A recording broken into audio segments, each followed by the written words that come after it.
జన సుఖినో భవంతు అని పెద్దలు, పండితులు, పురోహితులు, సోదరులందరూ కూడా ఈ మాటను ఎక్కువగా మాట్లాడుతూ ఉన్నారు.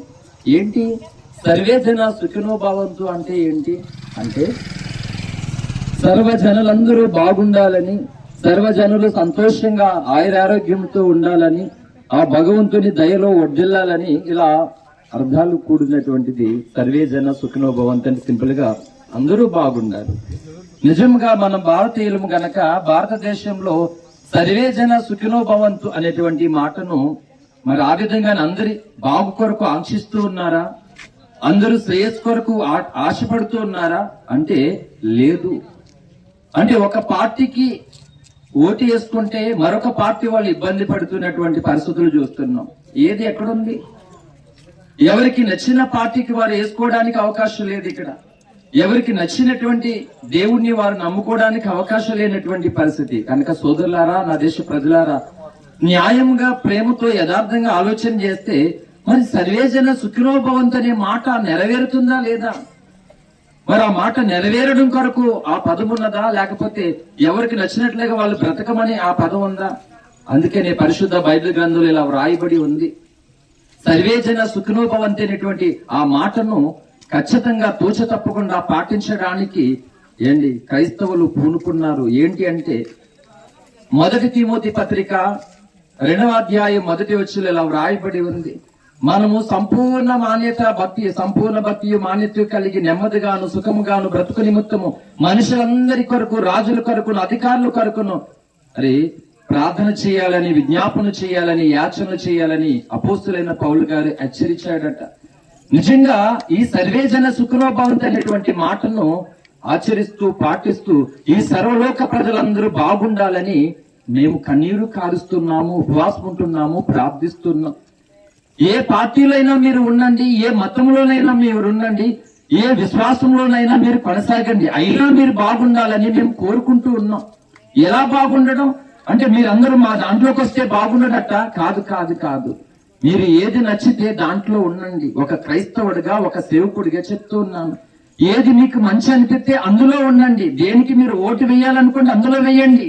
కానీ మేము అందరి కొరకు, అన్ని పార్టీల కొరకు, భూమి మీద ఉన్న అన్ని మత ప్రజల కొరకు, అన్ని సాంప్రదాయాలు ఆచరిస్తున్న జనుల కొరకు, ధర్మంలో వెంబడిస్తున్న వారందరి కొరకు నిజముగా మేము కోరుకుంటూ ఉన్నాం, ప్రార్థిస్తూ ఉన్నాం. మనస, వాచ, కర్మని అందరి మేలు కొరకు మేము ప్రార్థిస్తున్నాం. ఎందుకంటే పరిశుద్ధ బైబిల్ గ్రంథంలో వ్రాయబడిన మాట, నిన్ను వలె నీ పొరుగు వారిని ప్రేమించు. మమ్మల్ని మేము కాపాడుకుంటూ ఉన్నప్పుడు మా పొరుగు వారిని కూడా కాపాడాలి కదా. మమ్మల్ని మేము ప్రేమించుకుంటున్నప్పుడు మా పొరుగువాన్ని కూడా ప్రేమించాలి కదా. ఈ ప్రేమ ఎలా ప్రేమించడం అవుతుంది? అందుకే చెప్తుంది లేఖనాలు, పురాణాలు అన్ని కూడా చెప్తున్నా ఏమని అంటే, మానవ జాతి మరణం తర్వాత, మానవుడి లోకయాత్రను ముగించిన తర్వాత భయంకరమైనటువంటి అగ్నిలోకం ఉన్నది అని గరుడ పురాణంలో వ్రాయబడి ఉంది. అలాగే ఖురాన్ షరీఫ్ లో దోజక్ అనేటువంటి శిక్షాస్థలం ఉందని వ్రాయబడి ఉంది. అలాగున పరిశుద్ధ బైబిల్ గ్రంథంలోనూ కూడా మానవుడు మరణించిన తర్వాత నరకం ఉంది. శరీరం అయితే వారి వారి ధర్మాల ప్రకారంగా, వారి వారి ఆచారాల ప్రకారంగా ఇక్కడే ఉంటాయి, గాని ఆత్మ అయితే ఆ స్థలాల్లోనికి వెళ్ళిపోతాయని ఉంది. అందుకని సర్వే జన సుఖినో భవంతు అనేటువంటి మాటను త్రికరణ శుద్ధిగా నమ్మి పాటిస్తూ దాన్ని ప్రజలకు ప్రకటిస్తూ ఉన్నాము. మేము ఇది మతానికి చెందింది కాదు, ఇది కులానికి చెందింది కాదు, ఇది ఇతర మనుషుల మనోభావాలను దెబ్బతీసేది కూడా కానే కాదు. కాబట్టి నా ప్రియమైన దేశ ప్రజలారా, ఈ రోజు నుండి నిజంగానే సర్వే జన సుఖినో భవంతు అనేటువంటి మాటను మనం ప్రేమిస్తే, ఆ మాటను మనం ఆచరిస్తే అన్ని మతాల వారు బాగుండాలని కోరుకోవాలి. అన్ని కుల ప్రజలు కూడా సంతోషంగా ఉండాలని కోరుకోవాలి. ఇక్కడ ఎందులో మనం ఉన్నా మనమందరం మనుషులని మానవత దృక్పథముతో మనమందరం ఒకరికొకరు కలిసిమెలిసి ఉండాలని నిజంగా ఆ మాటలో ఆ భావజాలం రాయబడి ఉంది. ఒక క్రైస్తవుడిగా ఆ మాటను నేను ప్రేమిస్తున్నాను, నేను పాటిస్తున్నాను, దాన్ని ప్రకటిస్తున్నాను. కాబట్టి సర్వేజన సుఖినో భవంతు అని చెప్పుకోవడం మాత్రమే కాదు భారతీయుల లక్షణం అంటే, దాన్ని ప్రకటించాలి, దాన్ని ఆచరించాలి. అప్పుడే ప్రజలందరికీ కూడా క్షేమం కలుగుతుందని మరి మాటలు తెలియపరుస్తూ ఉన్నాను. కనుక క్రైస్తవులైనటువంటి మేము ఎందుకు ఇలాగున సువార్త ప్రకటిస్తూ ఉన్నామంటే నిజమే, సర్వేజన సుఖినో భవంతు అని వ్రాయబడి ఉంది కదా.